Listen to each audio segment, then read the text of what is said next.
du stress, de l'anxiété qui pourrit votre vie? Ce qu'il faut savoir quelque part, c'est que le premier, le plus grand hypnoseur du monde, c'est notre mental. Et donc la peur, quelque part, elle est créée par notre mental.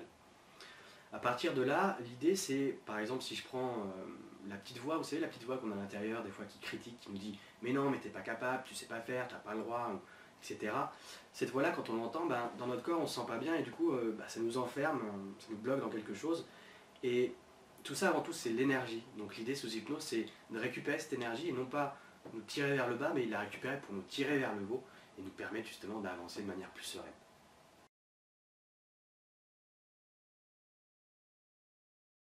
Alors, combien de temps?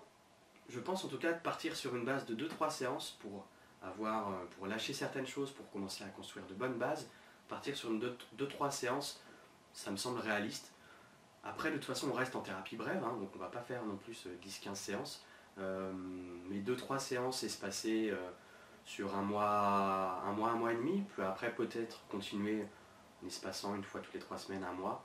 Total 4-5 séances, ça me semble plutôt bien.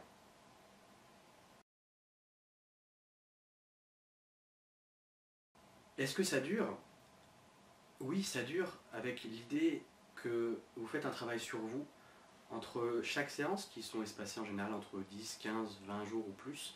Vous avez des outils, vous avez des choses simples qui vous permettent de gérer les angoisses, le stress, de voir que justement au fur et à mesure vous allez vers votre autonomie, donc vous retrouvez plus de sérénité, vous sentez que face à des contextes qui avant étaient problématiques, ça se passe plus naturellement, plus simple.